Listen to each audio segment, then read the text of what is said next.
Listo, súper bien. Bueno, hola a todos. La idea es que empecemos ya como a avanzar en las partes un poquito más intermedias o avanzadas de visión artificial. Empiezo pues como con un concepto muy sencillo. Entonces, ¿cómo funciona la parte de, bueno, no, primero, ¿cuál es el objetivo de visión artificial? Como les decía, pues uno cuando tiene una imagen o una secuencia de imágenes, o sea, un video, uno puede hacer varias cosas con esto. Uno puede, por ejemplo, tomar la información para transformarla, como vimos con los kernel, que podíamos hacer que se viera difuminada, o transformaciones de color, o bueno, pues o transformaciones ya mucho más avanzadas, como ponerle decoros en la cara, por ejemplo, suavizar, cambiar color, lo que sea. Entonces nosotros podemos transformar esa imagen, eso es transformar, nosotros podemos tomar decisiones, que es lo que uno llama clasificar, y nosotros podemos transmitir, que es ya elegir como el modo de compresión de la información, el canal correcto, etcétera. Por ahora, pues digamos que la parte de transformación vimos algo muy básico que fue la parte de los kernel. Vemos también que se puede hacer limpieza de ruido, por ejemplo. Normalmente uno pues se ayuda antes de la clasificación con unas transformaciones que le van a permitir hacer esa clasificación. Pero bueno, ¿cómo funciona la parte de clasificar? Que es la que me interesa en este momento. Nosotros tenemos una imagen. De esa imagen vamos a extraer unas características. Bueno, aquí estoy hablando de la estrategia que no es deep learning, o sea clasificación estadística, o sea machine learning, o sea pues directamente con condicionales, que sería pues como un sistema de máquinas de estado o condicionales, porque es diferente a cómo funciona ahorita con deep learning. Entonces, bueno, cuando uno va a clasificar, uno toma la imagen y uno extrae información.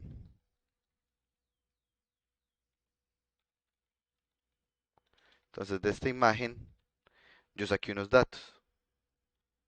O sea, convertí una imagen que es una matriz en un vector de datos, que normalmente se le conoce como features.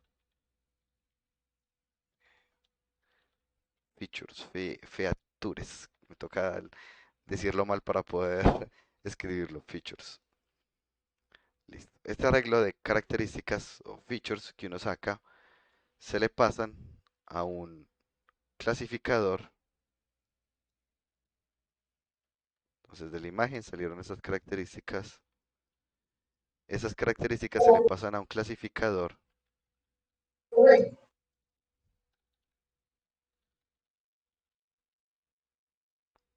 y ese clasificador pues me va a dar una o varias salidas.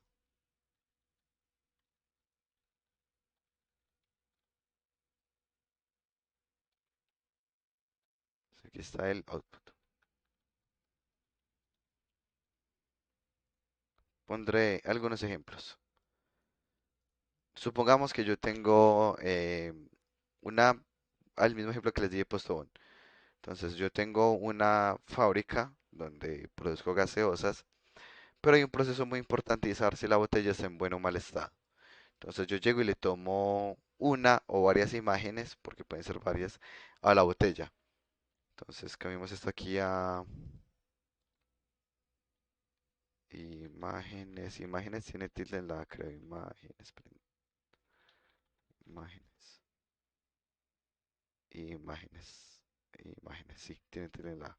Listo. Entonces, sí, tengo unas imágenes que son las botellas, ¿cierto? Entonces aquí tengo unas fotos de una botella. Entonces le tomo una foto, digamos, de lado, algo como eso, y le tomo otra foto de frente. Pero bueno, aquí están las imágenes. De estas imágenes voy a extraer unas características. Digamos que aquí el ejercicio que yo quiero hacer es darme cuenta si la botella está despicada. Entonces digamos que las características que voy a extraer son, por ejemplo, Gabor, unas características de Gabor.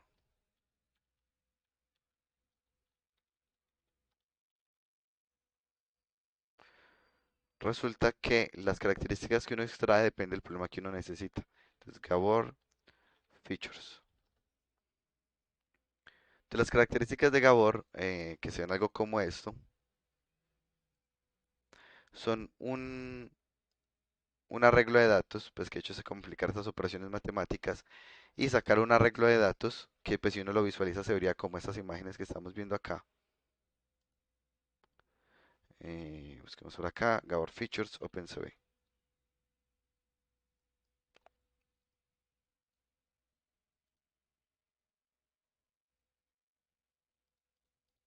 Y alguno que carga, a ver.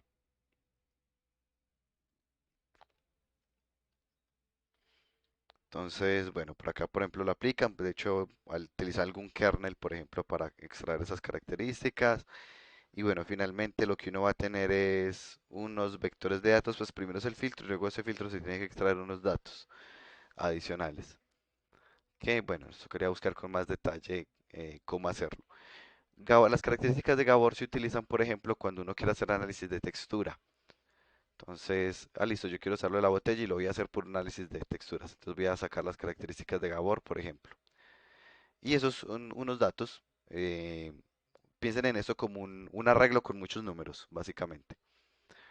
Luego, pues yo esos números se los voy a meter al clasificador y el clasificador me va a dar una salida que puede ser binaria. Puede ser la botella está en buen estado, que es un uno, o en mal estado, que es un cero. Un clasificador binario. ¿Cómo va a funcionar el clasificador? Es otro tema separado. Es decir, aquí tenemos dos temas. La extracción de características por visión artificial y el clasificador que puede ser estadístico, machine learning pues un método muy manual, pues como con condicionales simplemente, que contaría como estadístico. Entonces, la primera parte que estamos viendo en el curso, pues que empezamos a ver en este momento es algo de extracción de características. ¿Cómo vamos a extraer características? ¿Y qué características existen? Existen muchas. Por ejemplo, las características de Gabor. Existen otras características que se llaman Hog features. Existen otras que se llaman, se me escapa, se llaman eh, hard, hard features. Y hay muchas. Básicamente, cuáles características voy a extraer va a depender del problema que quiero solucionar. Este está asociado a texturas, este está asociado a detección de personas, este lo utilizan mucho para detección de objetos, más que nada rostros, por eso es para detección de objetos, detección de cuerpos completos, detección de texturas y bueno, hay muchos otros, como por ejemplo uno muy sencillo que vamos a ver, que son como características de forma que me pueden ayudar a clasificar si algo es un círculo, un cuadro, un triángulo, bueno. Entonces ya sabemos que de la imagen vamos a extraer unas características. Supongamos que solo voy a extraer estas características. Y le paso estas características al clasificador y el clasificador debe darme la salida. Que la salida, digamos que ya no es binaria, puede ser decirme si es un círculo, si es un cuadro o si es un triángulo. Listo. Entonces, bueno, así es como funcionaría.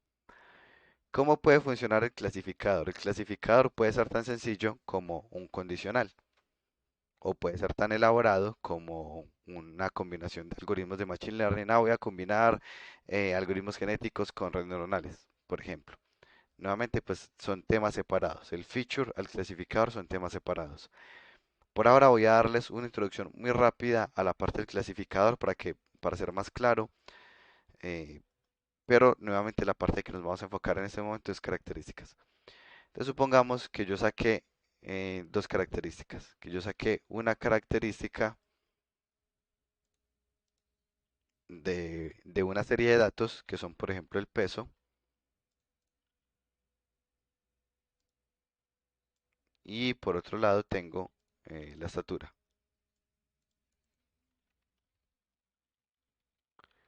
Nuevamente en este momento no estoy hablando de visión artificial, estoy hablando en este momento de clasificador. Y de alguna forma tengo estos dos datos. Puede ser que estoy en un consultorio médico y tengo los datos de una báscula y que tiene pues la reglita ahí mismo y tengo el peso y la estatura. Y quiero hacer un clasificador que le diga a la persona si está obesa o si está bien de peso, pues o una estimación al menos. Entonces yo tengo varias personas que probaron el sistema y esas personas que probaron el sistema pues van a estar repartidos a lo largo pues del espectro, ¿cierto? Pues vamos a tener personas que pesan poquito, otras que pesan mucho, personas bajitas y personas altas. Entonces tenemos algo como esto. Nuevamente, pues aquí que estamos viendo una gráfica de estatura versus peso. Entonces alguien que esté por acá, pues empezando desde algún valor, si la ponemos desde cero, posiblemente todos los datos estén concentrados pues como al final, porque pues no hay nadie que pese 0 kilos y no hay nadie que mida 0 centímetros. Entonces puede ser una tabla que empiece por acá en el 1,30 y que empiece por acá en los 40 kilos o en los 30 kilos inclusive. Entonces, por ejemplo, por acá pues posiblemente sea un niño que mida 1,30 m y que pese por los lados de 30 kilos. eh, y por acá supongamos que la muestra más grande que tengo es de 120 kilos y la estatura más alta supongamos que haya registrado pues aquí entre los datos que sean 2 metros. Entonces, por ejemplo, alguien, esto no tiene mucho sentido aquí, sería alguien que mide 2 metros pero pesa como 38 kilos, posiblemente no haya nadie como por este lado. Asimismo, posiblemente no haya nadie que mida 1,30 y pese 120 kilos, entonces los datos van a ser más o menos como así. Entonces, este dato, no sé, será alguien que mide 1,60 y pesa 32 kilos. Este dato acá será alguien que mide 1,50 y pesa 60 kilos. Pero bueno, esos son los datos. Y lo que queremos es hacer la clasificación. Nosotros tenemos varias opciones, pues una de ellas es empezar a utilizar condicionales. Y un condicional, lo que uno dice, un condicional en programación, en ciencia de datos, pues uno lo representaría como una línea, que sería esta línea que estamos viendo acá. Entonces yo puedo decir, voy a poner unas líneas diagonales, tengo que hacer esto más largo primero, unas líneas diagonales, aquí así,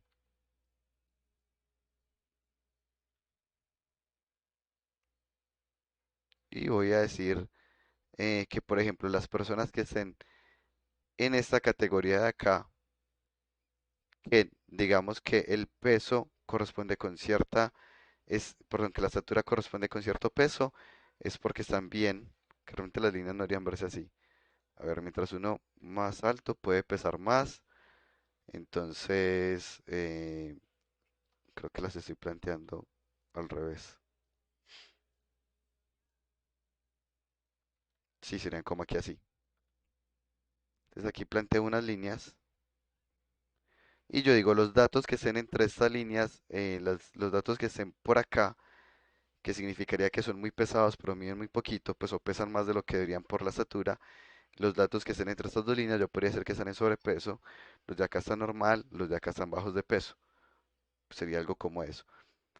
Pero esas líneas, pues básicamente son condicionales, que sería decirle, si el peso más la estatura, por poner cualquier ejemplo, está en este rango, si está en este rango y en este rango. Pues de hecho, para este caso particular, lo que uno haría es sacar una característica nueva que se llama IMC, que es peso sobre estatura al cuadrado,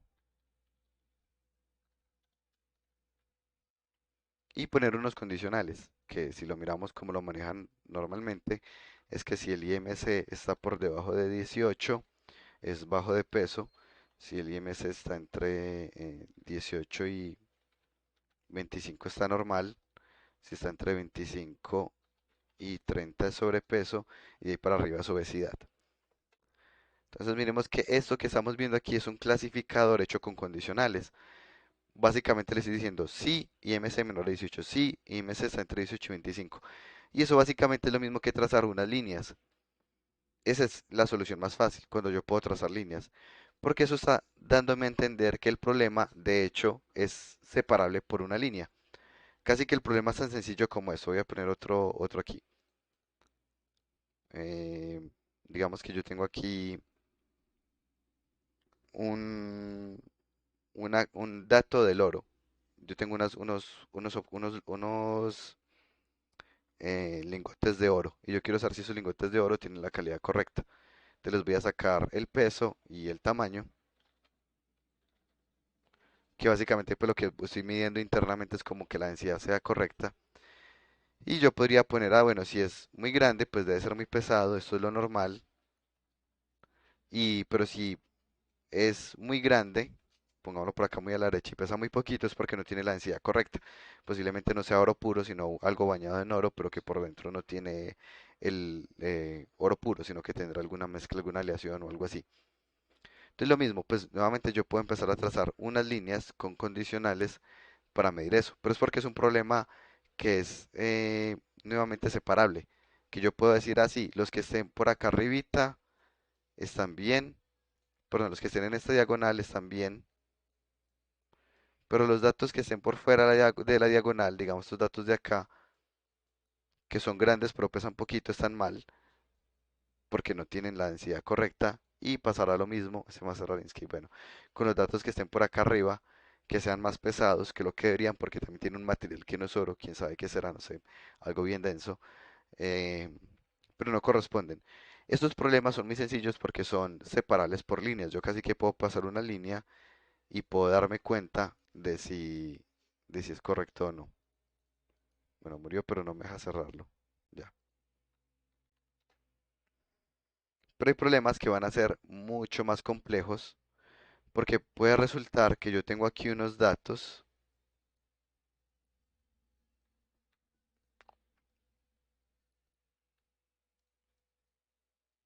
regados a lo largo del espectro de los datos que estoy clasificando,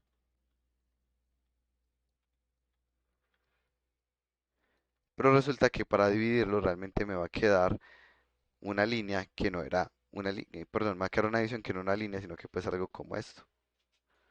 Y decir que los que están aquí adentro es grupo uno y los que están aquí es grupo 2. Y se vuelve difícil porque ya no es una línea. Yo, ¿cómo podría hacer esto con condicionales? Me tocaría hacer un montón de condicionales súper específicos. Condicional por acá, otro por acá, otro por acá, porque ya que un condicional me representa una línea, necesitaría un montón de condicionales para poder lograr esto. Cuando yo tengo problemas con una naturaleza más avanzada, como lo que estamos viendo acá, necesitaría hacer uso de algoritmos más avanzados de clasificación, como por ejemplo los de Machine Learning o algunos de aprendizaje estadístico, por ejemplo. ¿Qué podría comportarse así? Supongamos que yo tengo esto. Yo tengo eh, que hacer un sistema automático para categorizar vinos, si los vinos son buenos o malos. Es más, voy a tener 5 categorías de vino, donde uno es la categoría de vino más mala y 5 es la categoría de vino más bueno. Y tengo unas características, que nuevamente es lo que llamamos features. Esos features que yo tengo pueden ser, digamos, cantidad de alcohol, cantidad de azúcar, el año del vino, pues como el añejo que diría uno. Puedo tener también el pH. Y llamen cualquier otra característica de química que no tengo ni idea porque soy absurdamente malo en química. Pero cuando uno hace esos clasificadores, pues uno saca un montón de características, features del vino. Y resulta que uno empieza a graficar. Entonces digamos que aquí en el eje Y yo tengo el alcohol y por acá en el eje X tengo el azúcar. Pero cuando uno mira los datos reales, va a resultar que, por ejemplo, van a haber unos vinos que tienen poquito azúcar y poquito alcohol que son buenos, pero hay unos vinos que tienen poquito azúcar y poquito alcohol que pertenecen al otro grupo. Pues digamos que los que están aquí son los más malitos y no sé, los que están por acá son los que pertenecen al otro grupo de los que son un poquito mejores. Y bueno, y por acá tengo otra zona que son de los otros grupos que son inclusive mejores. Pero si notan, digamos que hacer esto con condicionales sería muy difícil. Y más que pensemos en que no son dos características. Aquí lo dije 2D, pero cada uno de estos va a tener una altura. Dependiendo, supongamos que el eje de Z, el que sale de la pantalla, sea, por ejemplo, el pH. Entonces voy a tener un espacio tridimensional. Supongamos aquí para que lo notemos más.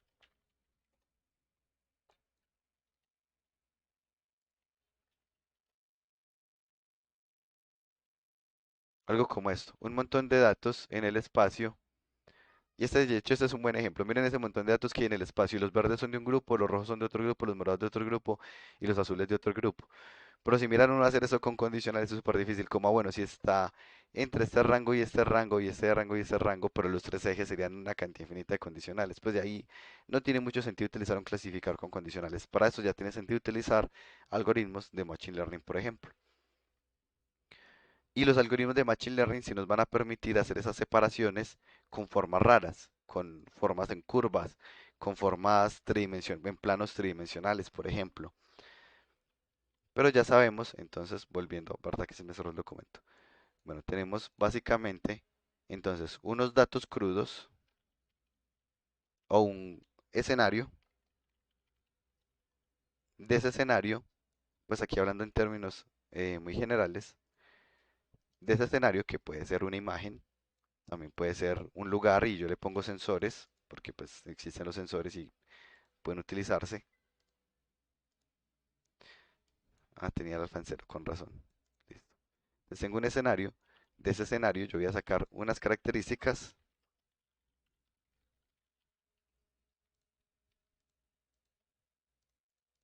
que normalmente van en forma pues de un arreglo.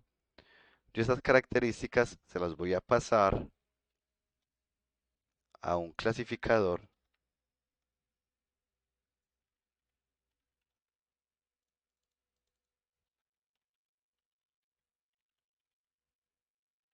y ese clasificador me va a dar una salida. Esta es una forma muy normal o un proceso muy normal en ingeniería.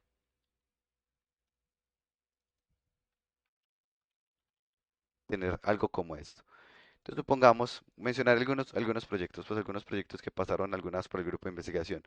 Nos decían, queremos hacer una alarma silenciosa para la biblioteca, para que cuando haya mucha bulla en la biblioteca, se prenda una lucecita y la gente de esa mesa sepa que está haciendo mucha bulla y que debe hacer menos bulla. Entonces, ¿cuál es el escenario? Es que tengo una biblioteca, básicamente. ¿Qué características voy a extraer? Pues depende de nosotros como ingenieros, parte de nuestro rol como ingenieros es darnos cuenta de eso, cuáles son las características a extraer. Si no sabemos, pues posiblemente empecemos para hacer una búsqueda en Google. Pero pensemos en que eso es un problema muy parecido a un problema real. Entonces, bueno, ¿yo qué voy a hacer? Voy a poner una matriz de micrófonos regados por la biblioteca. Uno no tiene que hacer todo, pues porque para eso existen los equipos. Uno puede decir así, voy a hacer una distribución de micrófonos que van a estar conectados por Bluetooth, conectados a un Arduino, que le manda la información al computador. ¿Quién va a hacer esa parte? Yo no sé, pues no la voy a hacer yo. Contrataré un ingeniero electrónico que haga esta parte y lo que necesito es que él me mande a este programa esos datos de esos micrófonos, listo. Entonces aquí, digamos que voy a tomar muestras cada, eh, cada 33 milisegundos y voy a crear unas ventanitas de arreglos de un segundo. Entonces, en un segundo yo tengo uno dio 33 milisegundos, perdón, 30 muestras. Entonces, en un segundo,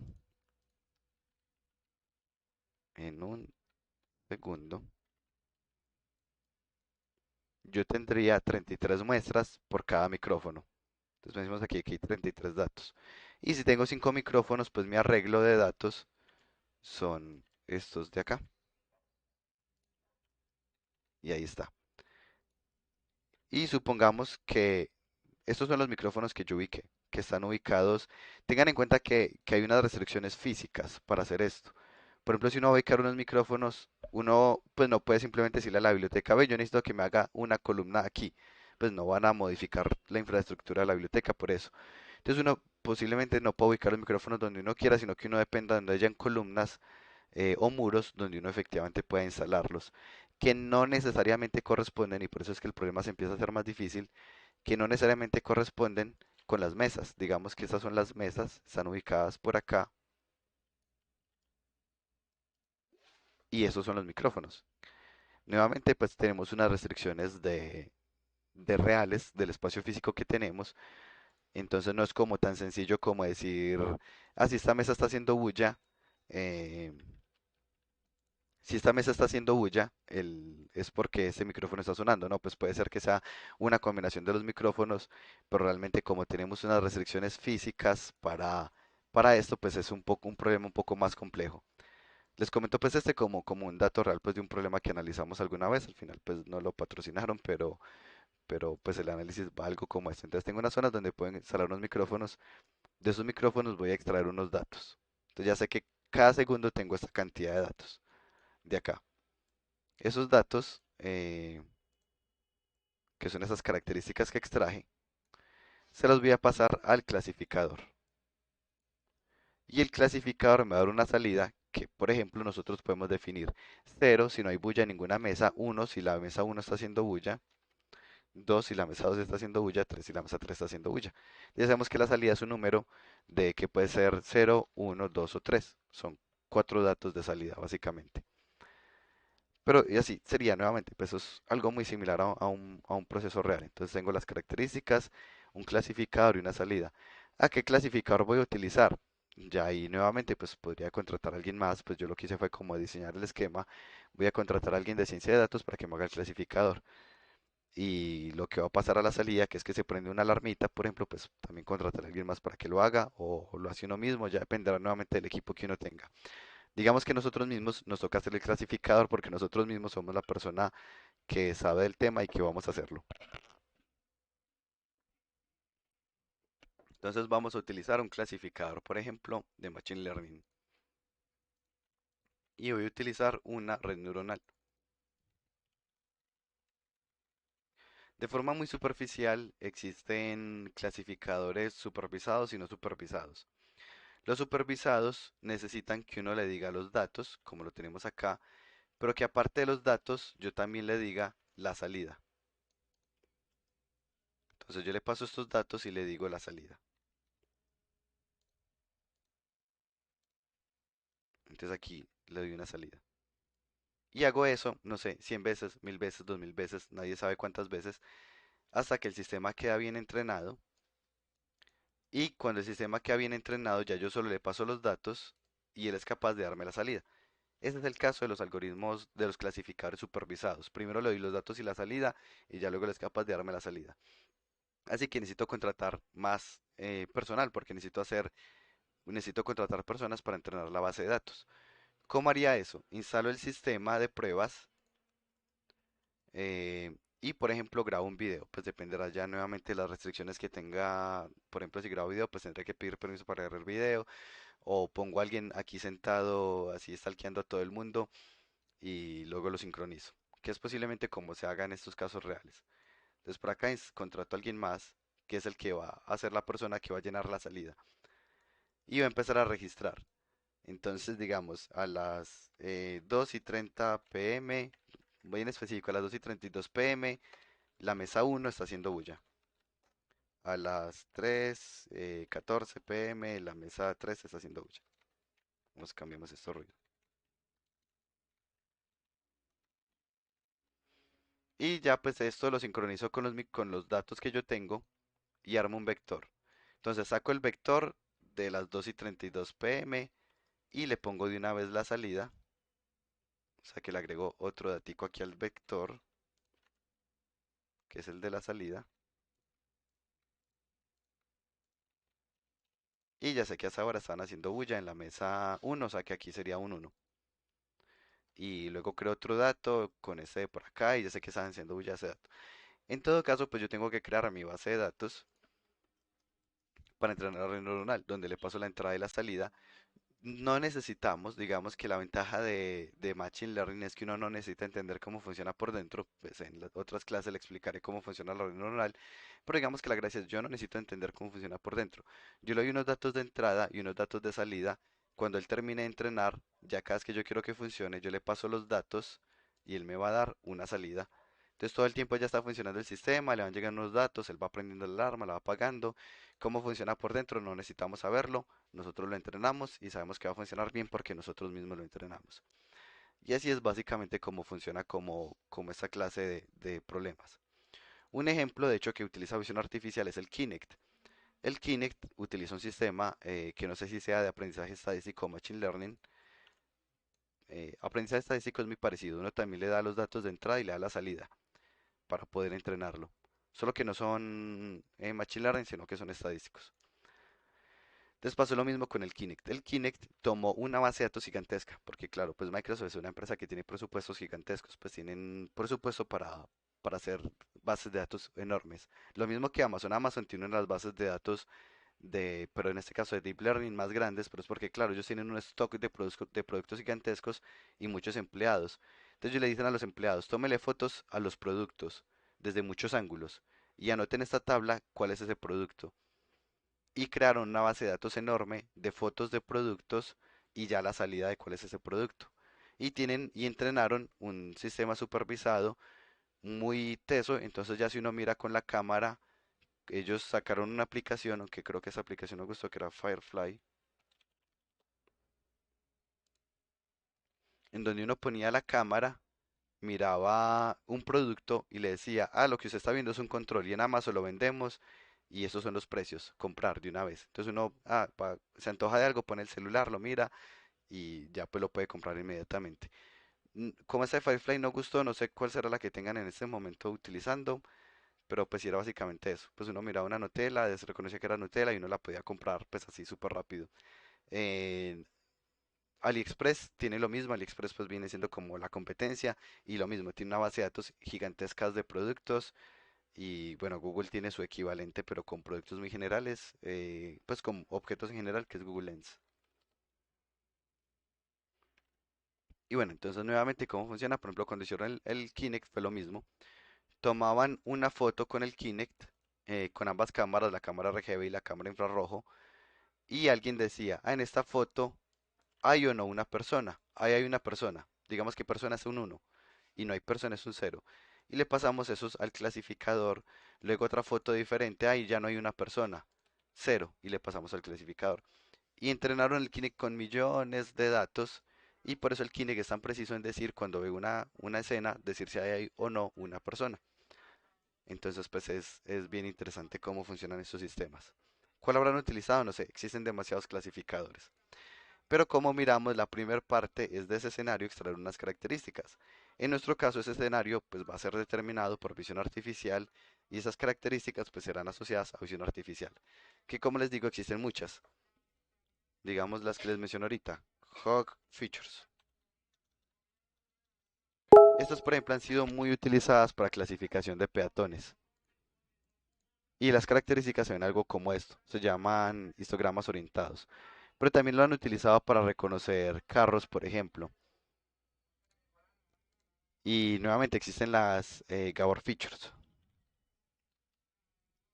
Entonces, yo quiero clasificar entre diferentes tipos de telas. Yo tengo una empresa que recibe telas de varios proveedores y tiene que crear paquetes con tres tipos. Digamos, yo vendo un paquete, una cajita que ya trae estos tres tipos de cortinas, pero entonces lo que voy a hacer es poner una cámara para que la banda reconozca cuál está pasando y la mande para acá.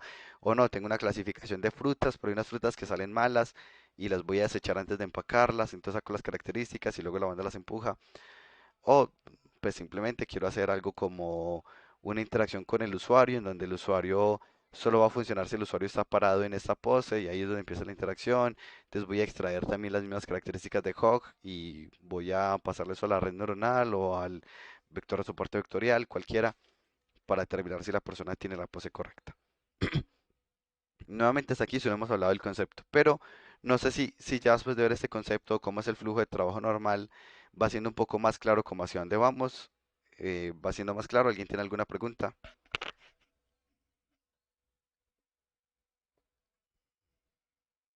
El clasificador generalmente es como descomponer una curva en factores lineales, ¿cierto? Mm, Dependerá del clasificador, pero sí, pues digamos que como esas curvas son tan difíciles de modelar matemáticamente, el concepto de Machine Learning, muchos de ellos son efectivamente convertir los planos, no en las curvas, no en líneas, sino en planos, porque ya estamos hablando de problemas n-dimensionales. Por eso es que no se hablan de líneas, sino que se habla de planos. Pero sí, o sea, lo que nos dice Ramírez es exactamente, solo que no lo pensemos en 2D. Esta curva, eh, esta curva que tenía ahí se convierte como en un planito por acá, que se aproxima muy bien a la curva. Y luego otro planito que se aproxima a otro pedacito de la curva. Y luego otro planito que se aproxima a la curva. Cuando lo hacemos, por ejemplo, por redes neuronales, lo que tenemos son unas neuronas, perdón, que esas neuronas van a funcionar como múltiples planos, pero como combino varias neuronas, van a poder darme curvas hechas por muchos planos pequeñitos. Pero sí, claro, como nos dice Ramírez, efectivamente es aproximar las curvas a unas líneas rectas o cuando lo pensamos más ambicioso en el espacio n-dimensional, a unos planos n-dimensionales. ¿Preguntas adicionales? ¿No? Bueno, continuemos. Parte de este curso, la idea es trabajar con clasificadores. Por ahora, como estamos en la parte de características, pues la forma en que vamos a clasificar es con condicionales, que nuevamente es lo más sencillo porque son líneas rectas. Pero vamos a ver entonces qué características podemos sacar. Ahora sí paso acá y vamos a empezar por algunas características de las más sencillas, que son lo que necesitamos para este primer proyecto, que son por ejemplo área, perímetro, centroide. Pero uno también puede sacar los radios, que es la distancia desde el centroide hasta el perímetro. Uno puede sacar las cuerdas, que es una línea que va desde el perímetro hasta otro punto del perímetro, o puede contar cantidad de esquinas o huecos. Esos son clasificadores normalmente como de forma, que nos van a permitir clasificar formas. También podrían ayudarnos a clasificar otro tipo de situaciones. De hecho, estos, aunque parecen datos muy sencillos, eran los que más se utilizaban en su momento. Seguramente ya ha cambiado porque la investigación se mueve muy rápido. Pero cuando yo estaba en la universidad, en el grupo de investigación, en un proyecto de clasificación de cáncer de mama, eso fue 2010, que ya han pasado 11 años, se utilizaban mucho estos datos de acá. Porque cuando uno tiene la mamografía,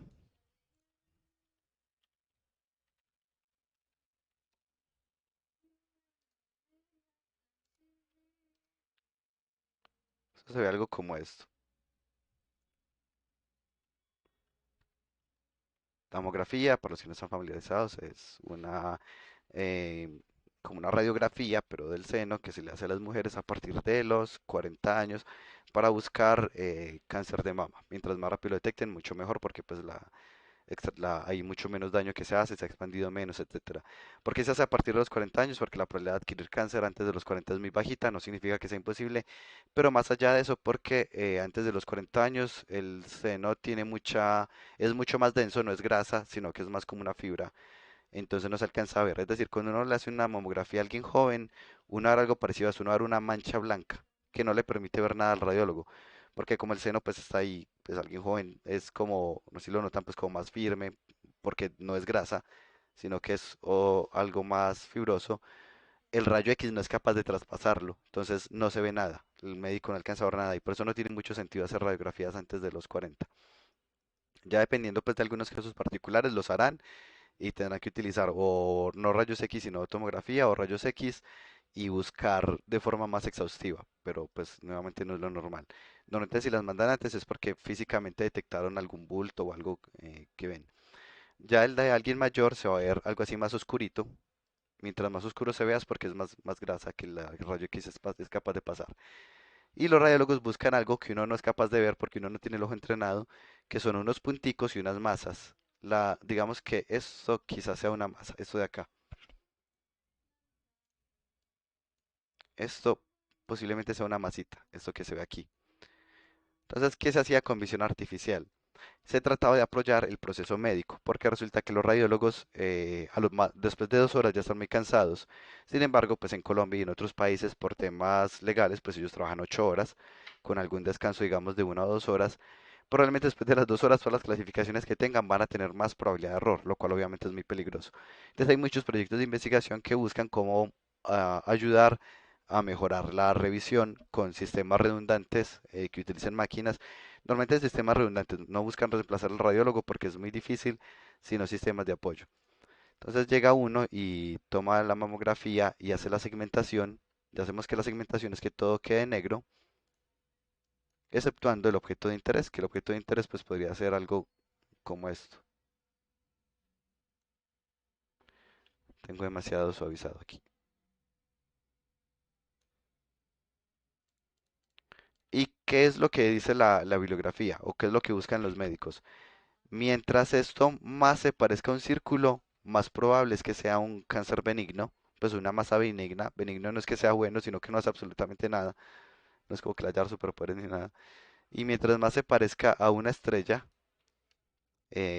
más probable es que sea maligno.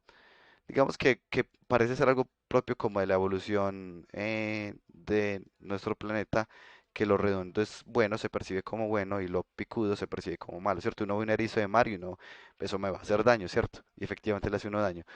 Y uno ve una formita redondita y no así, eso es una pelotica, algo no sé, algo bueno, pues no me va a hacer daño. Pero eso pues está como muy en el inconsciente de nosotros, pues solo asociamos algo bueno, solo asociamos algo malo. De hecho Disney lo utiliza, personajes redondos son buenos inocentes, los personajes triangulares son villanos, como Jafar de Aladdin o el niño de App, que es un círculo literalmente. Y bueno, así mismo pasa con las masas, mientras más se parezca a esto, más probable es que sea maligno, mientras más se parezca a esto, más probable es que sea benigno.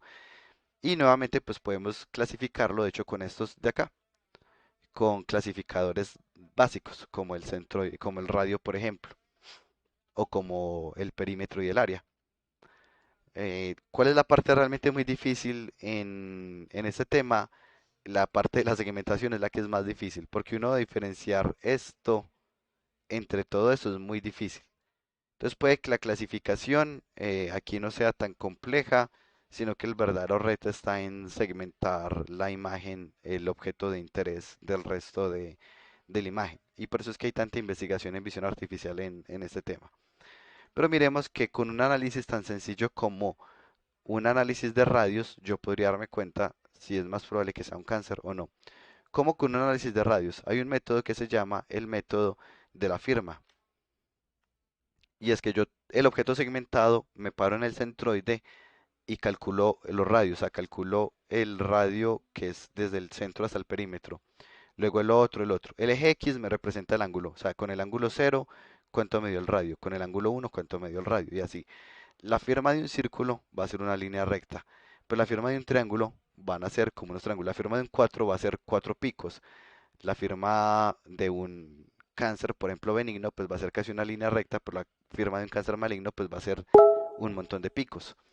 Y ya eso uno le puede sacar datos como promedio. El promedio del círculo va a ser un promedio con una desviación estándar muy bajita, mientras que el promedio de desviación de estándar de este va a ser una desviación estándar súper alta porque va a estar cambiando. Entonces miren que uno puede hacer clasificadores con forma, como lo acabamos de ver acá. Este lo utilizan, por ejemplo, para clasificación de algunas flores, que dependen de la cantidad de pétalos.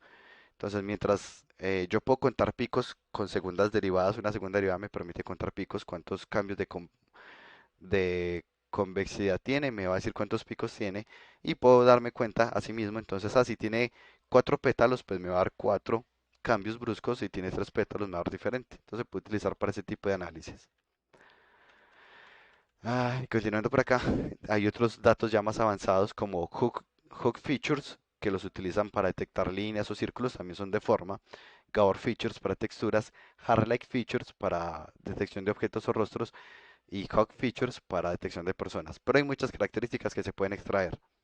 O sea, casi que se podría dar todo un curso nada más dando una clase por tipos de características, básicamente. Sin embargo, tengan en cuenta que esto tiene una ventaja, es que suele ser muy rápido, pero con la llegada de Deep Learning esto ha perdido mucha popularidad.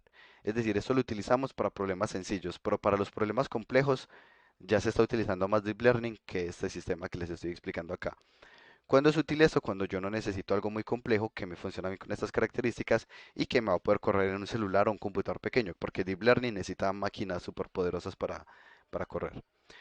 Entonces vamos a ver algunas características como por ejemplo el, el área y el centroide. ¿Cómo se saca el área? Lo vamos a sacar con un concepto que se llama el momentum. El momentum, perdón, una pausa, toma agua.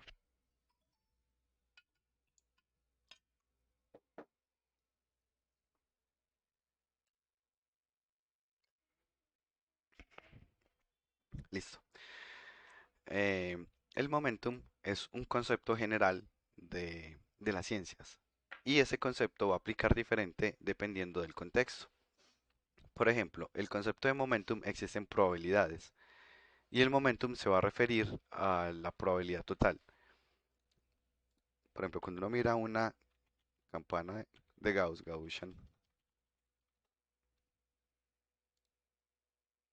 el momentum se va a referir a toda el área que hay debajo de la curva, que vendría siendo pues normalmente el 100% de la probabilidad, dependiendo pues de cómo se está analizando el problema. Ese es el momentum. Pero cuando hablamos en momentum eh, en física, vamos a hablar, digamos, momentum. eh, Vamos a ver si me aparece algo aquí en imágenes. Aquí me están, pero ese es ya el momentum que lleva de masa por velocidad. Em, Supongo que no sería, bueno, en física es eso, es la masa por velocidad. Es muy general el concepto. Pero de hecho creo que este sí es como el que estaba buscando, pero no carga la imagen. Ahí está. Pero el momentum también se puede referir a la masa. Entonces yo podría decir que yo quiero encontrar el momentum de esta esfera y me estoy refiriendo a encontrarle la masa. La masa es muy fácil, pues uno lo pone en una báscula y ya, y lo encuentra. Pero ¿qué pasa si yo no tengo esa posibilidad? ¿Qué pasa si yo tengo un problema más complejo en donde tengo un objeto que inclusive tiene diferentes densidades, entonces en diferentes puntos pesa diferente? Y por eso mismo es que se hace con una doble integral. Vamos a mirar diferentes contextos del momentum. Entonces digamos, yo quiero encontrar, yo tengo por acá un tren de esos levitadores, el maglev, y yo quiero ver cómo me está distorsionando el campo magnético para ver si de pronto llega a ser un peligro para la salud. Entonces, no sé, la emisión que le está teniendo tiene una forma que no necesariamente es regular y yo quiero encontrar el momentum, todo el campo que hay ahí. Si yo quiero encontrar todo el campo que hay ahí, pues lo que yo puedo hacer es mirar cuánto campo hay aquí y cuánto campo hay aquí y cuánto hay aquí, cuánto hay aquí, cuánto hay aquí y empezar a sumarlos con un montón de cuadritos. Cuando uno empieza a sumar un montón de cuadritos para saber el total, ¿a qué les suena de pronto que hayan visto en la universidad? Integral. A las integrales, exacto. Que es como de hecho uno empieza con sumatorias de Riemann, que son unos cuadritos pero más largos. Pero bueno, esto es básicamente una integral, solo que como la estoy haciendo en X y Y es una integral doble. Entonces yo empiezo a sumar cuánto campo hay en cada uno y me doy cuenta cuánto es el total. Ese total es lo que se conoce como el momentum. O si lo hago mirando masas, yo quiero usar este objeto que no es regular, cuánto pesa. Yo miro cuánto pesa aquí, cuánto pesa aquí, cuánto pesa aquí, y al final lo sumo todos y me da el momentum, que sería la masa total. Por eso se ve así, una doble integral del objeto evaluado en esa posición, en f de x, y. Cuando uno habla del momentum 0, 0, P vale 0, Q vale 0, X elevado a la 0, 1, Y elevado a la 0 vale 1, es la que acabo de mostrarles. Es simplemente mover un cuadrito, desplazándolo, encontrando ese Fx, Y, que podría ser la masa, que podría ser, en el caso de visión artificial, la intensidad en escala de grises, que en el caso en campo magnético, pues sería cuánto campo magnético hay en esa posición. Ya depende uno que quiere evaluar. Pero ya sabemos que el momentum 0, 0 me va a dar la masa de un objeto en visión artificial. Lo que se tiene, el fx, y es el valor en escala de grises. Entonces yo tengo una mancha, vamos,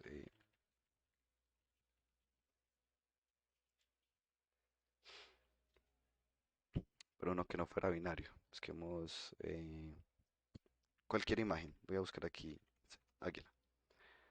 Voy a darle aquí, imágenes, color, escala de grises.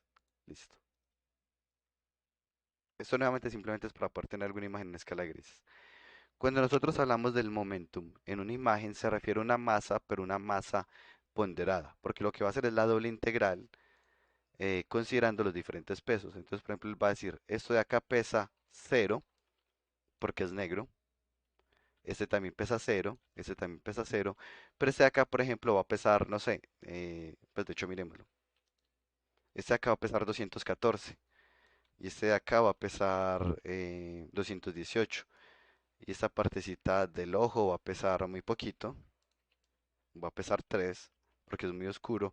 Asimismo, estas partes del cuerpo van a pesar muy poquito, digamos un 70, porque son más grises. Entonces, nuevamente, cuando hablamos de momentum, es la masa, pero considerando unas ponderaciones. Digamos que se considera que lo que es más blanco es más pesado que lo que es negro. Al final, ¿cuánto podría darme? pues en el escenario más grande sería que me dé lo que mida la imagen de ancho multiplicado por lo que mida la imagen de alto multiplicado por 255. Entonces una imagen de 10 por 10 me podría dar un valor de hasta, pongo 2555, 25.500, sería lo más que me podría dar. En el momentum de una imagen de 10 por 10 si todos los píxeles son blancos. Si todos los píxeles son negros, pues me va a dar 0. Si todos los píxeles valen 100, pues me va a dar un 100.000. Pero nuevamente lo que él hace es empezar a pasar, a mirar en cada píxel, mirar cuánto vale y sumarlo con todos los demás. Eso es el momentum. Aquí vamos por acá. El momentum es muy parecida al área. De hecho, si el momentum lo dividimos sobre 255 y tenemos una imagen binaria, pues nos va a dar el área, porque nos va a dar cuántos píxeles serán blancos. Pero aparte de existir el momentum 00, yo podría reemplazar P por 1 y Q por 0. Entonces ya me queda el X aquí mismo. Y esto es lo que se llama el momentum en X. Y el momentum en X, eh, que sería como la doble integral de X por f de X, y, nos va a servir para encontrar el centroide en X. Porque cuando evaluamos el momentum en X, que es el M10, dividido el M00, nos va a dar el centro en X. Y cuando hacemos el M01 dividido el M00, nos va a dar el centroide en Y. Nuevamente, estos centroides son muy útiles porque van a depender es de la concentración de píxeles. Entonces va a ser diferente al centro geométrico porque si hay más píxeles a la izquierda, el centro se tira hacia la izquierda. Con este nuevamente vamos a detectar el centroide.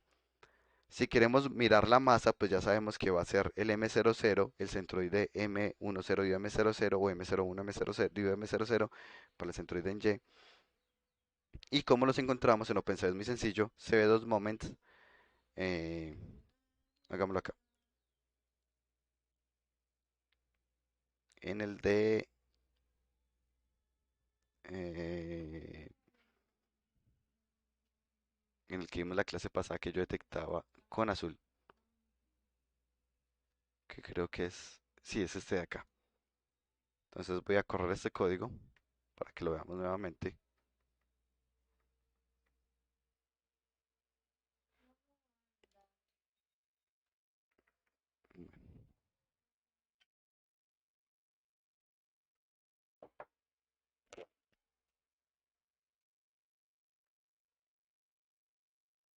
Mm, Ponemos el objeto de interés, presiono X y bueno, ya lo está siguiendo. Noten que estoy detectando el centroide. También estoy moviendo el mouse, que es ese objetico que se mueve. Vamos a ver cómo está hecha esa parte. Vamos a ver, ahí se escucha súper lejos, imagino, porque mueve el micrófono. Ahí vamos a ver cómo está hecha la parte del centroide. Entonces noten que aquí yo le estoy pasando, yo creé una clase que se llama centroide, siempre recomiendo que trabajen por clases. Aquí está, y eso recibe por acá la imagen. Vamos a ver cómo está hecho ese center.calculate. Y Tío, ¿puedes acercar un poquito más el código, por favor? claro que sí. Eso, gracias. Entonces ya sabemos que lo que tengo es que estoy detectando ese color, pues ya se calibró y lo que estoy detectando es ese color con el InRange. Estoy utilizando el color que clasifiqué, que aquí fue un clasificador estadístico basado en promedio menos desviación estándar y promedio más desviación estándar, que fue el mismo que les recomendé para el micrófono.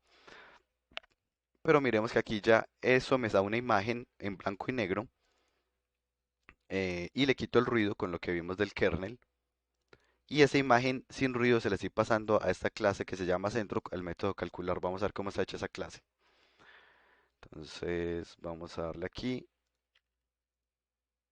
que vaya hasta acá.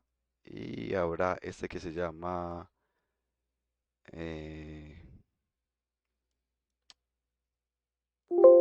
creo que es, matemáticas. Y aquí está la parte del centroide. Entonces miren aquí cómo está hecho. Lo que recibe es que recibe una imagen, que ya sabemos que es en blanco y negro, le saca los momentums. Con esto, cv2.moments le saca los momentum. Y esto es un diccionario. Un diccionario es como un arreglo, pero que se accede por texto. Entonces yo le puedo preguntar por M00 y eso me va a dar el momentum, que nuevamente es una suma de todos los píxeles blancos, pues la suma de todos los píxeles multiplicado por cuánto valía ese píxel. que sería el momentum o la masa. Eso es lo que se conoce en visión Sí, artificial como la masa. Sí, dígame. me perdí un segundito. O sea, el código anterior llama este código de aquí. Ah, sí, sí, mira aquí. Yo Y creé este que se llama center y le llamo el método que se llama calculate. Y calculate es este que estamos viendo aquí, calculate. y este calculate recibe la imagen blanco y negro del pasado. Eso, la imagen en escala grises realmente sí, pues que ya sabemos que está en blanco y negro, pero realmente él funciona con escala Ah, grises, que se recibe aquí listo. como parámetro, por eso aquí el parámetro image. El self es porque esto es orientado a objetos en Python siempre requiere una referencia a sí mismo, este es el equivalente al this en C Sharp. Bueno, entonces aquí Listo. Muchas recibe la gracias. imagen, dale con gusto. Y este diccionario aquí me da el momentum. Ya sabemos que el momentum depende del color, en blanco y negro pues siempre me va a dar lo mismo, pero si fuera en escala de grises pues ya sabemos que me puede dar más bajito, más alto, dependiendo de qué tan gris sea. ¿Qué es lo útil de esto? Por ejemplo, para el que yo hice de escuela de verano, que era corriendo, lo hice fue con el momentum en escala de grises. Porque no sé si recuerdan cuando hicimos el ejercicio de detección de movimiento, mientras yo más me movía, más blanco me daba, porque más diferente era el fondo. Mientras menos me movía, era más gris. Entonces la ventaja era que cuando yo corría muy rápido, el momentum es muy alto, y eso es lo que le pasaba a Unity después de filtrarlo. O si corría despacio, el momentum era muy bajito para que tú ibas a estar como muy gris.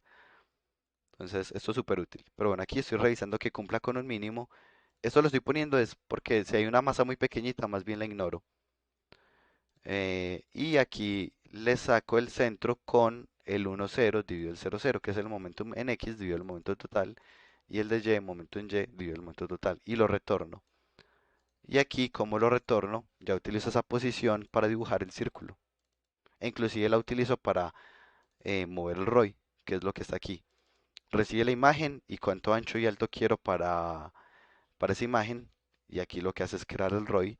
Este pues no lo explicaré porque no me interesa en ese momento, sino esta parte de aquí que ya encontré el centroide y ya vimos que lo hicimos con esto de acá. Pero asimismo, hay otros datos que yo puedo encontrar. Por ejemplo, yo puedo encontrar el perímetro de un objeto, puedo encontrar el área y puedo dividirlos para encontrar algo que se llama como que se llama la compacidad. Para eso vamos a utilizar algo en OpenCV que se llama extracción de contornos. Esto solo funciona después de tener la imagen segmentada. Es decir, nosotros le pasamos una imagen segmentada como esta de esta clase de hoy aquí. Uno le pasa una imagen segmentada como esta de acá. Y ya él va a encontrar los contornos. Esto nos va a permitir trabajar de hecho con múltiples objetos. Uno puede encontrar contornos con red external o red complete. Si yo le digo red complete, lo que va a pasar es que me encuentra esta estrella es un objeto, este hueco es otro objeto, este círculo es otro objeto, estos huecos son otro objeto. Si yo le digo solo el red external, solo me encuentra la estrella, círculo, rectángulo, este pentágono y este triángulo. Porque solo va a buscar los contornos de afuera, no los contornos de adentro. Pero nuevamente recibe una imagen binaria, es decir, yo no puedo pasarle esta imagen. Esta imagen primero tengo que binarizarla. Luego de utilizar el Find Contornos, lo que nos crea es, nos guarda un arreglo con los contornos de ese objeto. Eso es un arreglo, o sea, básicamente tiene un montón de coordenadas que me representan el contorno del objeto. Dependiendo del método que yo utilice, que normalmente utilizamos el que se llama simple, pues nos va a guardar un contorno más complejo o menos complejo. Pero nuevamente, si utilizamos solo el rect external, solo me guarda el círculo de adentro. Si utilizamos el complete, guardaría el círculo de adentro y el de afuera. Y luego teniendo los contornos, hay unos métodos que reciben como parámetros sus contornos, como por ejemplo el arclength, el draw contorns, el bounding rect, que son diferentes métodos que seguimos viendo en la próxima clase.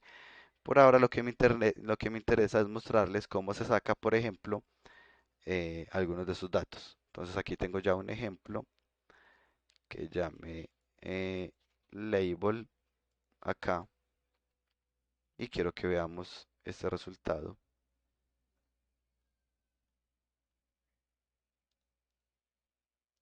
Ah, quité los IM Show, no, qué raro.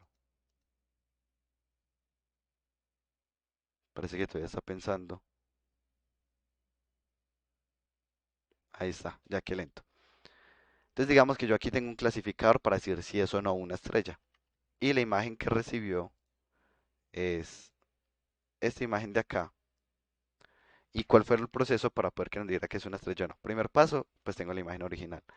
Siguiente paso, la difuminé con el Gaussian Blur. Ya sabemos que esto nos ayuda a eliminar ruido. Bueno, y la pasa es que la gris realmente para esa clasificación, como lo sé, la estrella, digamos que estoy clasificando estrellas de mar. Como no sé de qué color va a ser la estrella de mar, pues no puedo depender del color. Entonces lo pasé a escala de grises. Lo difuminé. Le mejoré el contraste y el brillo. Para eso podemos utilizar ecualización de histograma, las operaciones que vimos al inicio, que se le restaba un valor y se le multiplicaba otro, o utilizamos claje, que es otro, bueno, hay muchas formas. Luego de mejorarle el contraste y el brillo, lo binaricé, que sería esta de acá, que es mirar si está dentro de un rango. ¿Alguna pregunta hasta acá? No, listo.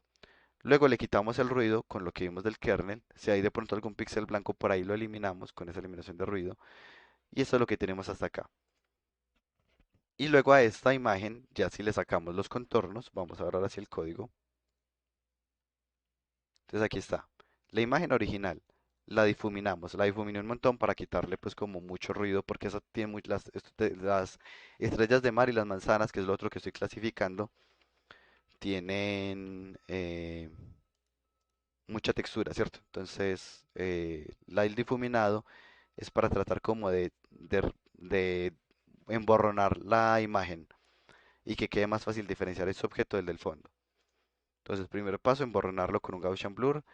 Siguiente paso, podemos mejorarle el contraste. Para eso puse varios métodos acá. Ecualizar el histograma o el claje, que es otra forma de ecualizar, que la vemos en otra clase. O la que habíamos visto más sencilla, multiplicar es otra forma de mejorar el contraste. Aquí la estoy multiplicando. Luego la binaricé. Para binarizar ya sabemos que podemos utilizar el range, que me dice que me recibe de qué color a qué color va. En el caso de una imagen binaria yo solo le digo pues desde qué gris hasta qué gris va. Así va del gris 30 al 80 es porque es una manzana, por ejemplo. Pero así como existe el InRange para imágenes en escala de grises, existe algo muy útil que se llama el threshold. El threshold, que ya lo habíamos utilizado antes, yo le digo todo lo que sea de 10 para arriba, póngalo blanco. Y lo que sea de 10 para abajo, pues póngalo negro. Pero ¿qué pasa si no conocemos ese número? Existe un algoritmo basado en clustering, que es un algoritmo de Machine Learning, que se llama OTSU. Y no tenemos que programarlo nosotros ni nada, sino que simplemente le decimos, hágame un binario junto con un OTSU. Y ya él define cuál es el mejor valor para ese umbral. Él dirá, a lo mejor era un 15, o no, a lo mejor era un 30, no, a lo mejor era un 80, para separar los dos objetos, el fondo del objeto del frente. Entonces ya él aquí me separa teniendo esta imagen de acá, él me separa aquí. Pues no es perfecto, pero funciona relativamente muy bien. Luego vamos a sacarle, voy a dejar de ver esta imagen.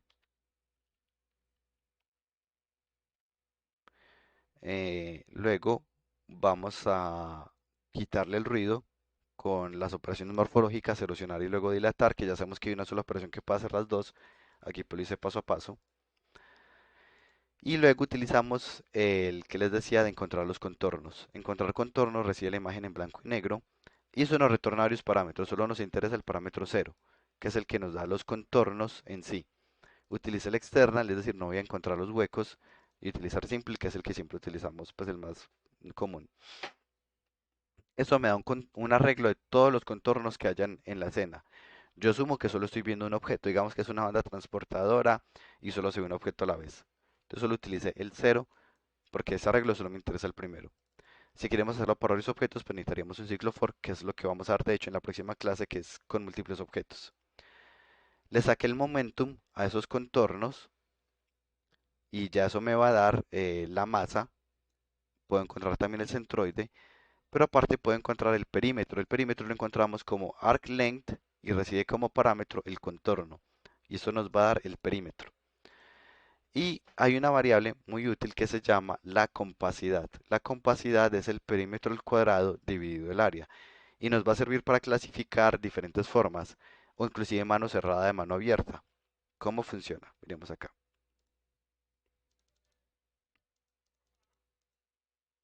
La compacidad es perímetro al cuadrado sobre el área. una estrella o una mano abierta tiene un perímetro muy grande, porque miren que me tengo que ir por acá como por todos estos bordes, un perímetro muy grande, pero el área es pequeñita, mientras que un círculo o una mano cerrada tiene un área muy grande, pero un perímetro muy cortico porque no tuve ninguna curva, el perímetro estuvo ahí derechito. Entonces esto tiene una compacidad bajita, y este tiene una compacidad alta, porque tiene mucho perímetro y poquita área. El perímetro está en el numerador y es al revés, poquito perímetro, mucha área. ¿Cuál es la ventaja de la compacidad que funciona para diferentes tamaños? Yo miro una estrella más pequeña, tiene menos perímetro, pero también tiene menos área, así que una estrella grande y una estrella pequeña tienen la misma compacidad. Así que es un algoritmo que nos va a funcionar así el objeto esté cerquita o el objeto esté lejos. Por eso es tan útil esta variable, este descriptor. Y aquí un clasificador muy sencillo, un condicional. Y yo podría poner tres condicionales, que de hecho es un ejercicio que hemos hecho muchas veces en clase, y puedo diferenciar diferentes formas. De hecho, uno de los proyectos que me entregaron fue una primera versión de piedra, papel o tijera y estaba hecho con compacidad solamente. Para tijera le da unos valores de compacidad diferentes que para papel, que son diferentes para piedra. Y miren que es un descriptor muy muy sencillo. Voy a pegar este código acá en el de visión eh, para la referencia. Y bueno, aquí simplemente estoy mostrando el centroide dibujado con un círculo y creando un ROI con donde está el objeto de interés. Noten que la imagen es más grande, pero aquí él solo me guardó el pedacito que me interesaba. Para guardar uno el pedacito que le interesaba, pues crea una región de interés, eh, que ya hemos visto pues ese concepto de ROI, que aquí está, eh, entre la original mm, en una región y esa región la encontramos con este método de acá, que se llama Bounding Rect. Bounding Rect nos permite crear el rectángulo más pequeño que se ajuste a la forma que le digamos. Entonces uno encontró los contornos, le pasa al Bounding Rect el contorno y ya le da un rectángulo de dónde estaría ubicado ese objeto. Este Bounding Rect es muy útil porque, por ejemplo, nosotros hacemos una, no sé, segmentación por resta de fondo. Entonces le decimos a la persona que tome foto de la escena, luego eh, la persona entra en la escena y lo que va a ver la cámara es algo así como una mancha donde está la persona. Nosotros podemos crear un bounding rect, que ya sabemos que es, que le pasamos los contornos y encuentra el cuadro que mejor se ajuste a ese objeto. Y digamos que si la persona está parada así es, pero si me agacho pues sería más pequeño, o si me estiro pues va a ser más largo. Y este bounding rect pues podemos pasarlo a Unity, las coordenadas, poner un box collider con esos mismos tamaños y jugar con colisiones con donde se, pues, o cómo se ubica la persona.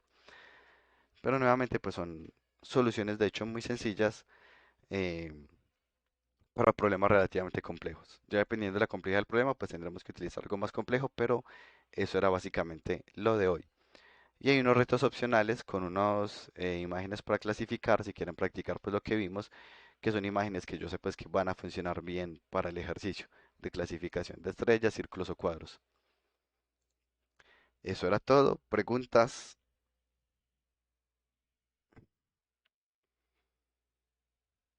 Profe, nada, pues con los dos momentos.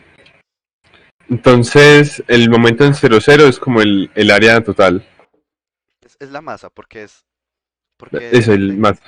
porque el área es como si fuera en blanco y negro, cuántos píxeles blancos hay, eso es el área. Pero acá es cuántos píxeles hay diferentes de negros multiplicado por cuánto valen. Entonces, esto, de hecho, el momentum sería el mismo área multiplicado por 255, en este caso de acá.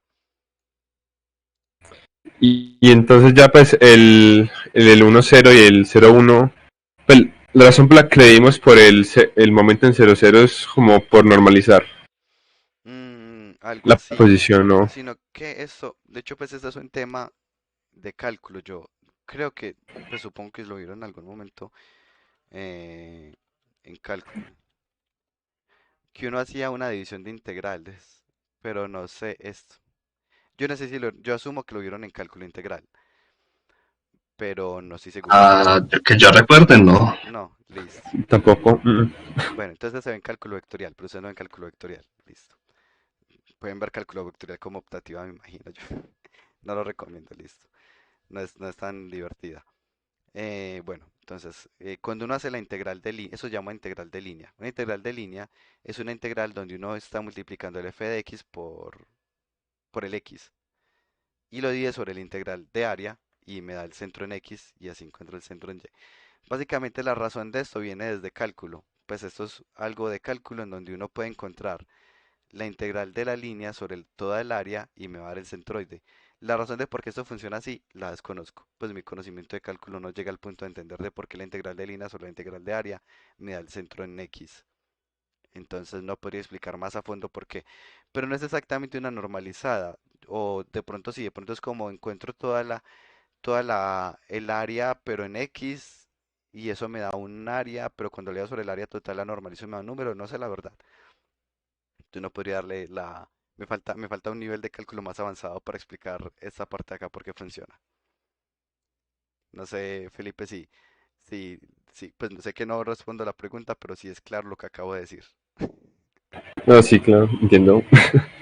Listo, Es- ¿alguna pregunta adicional?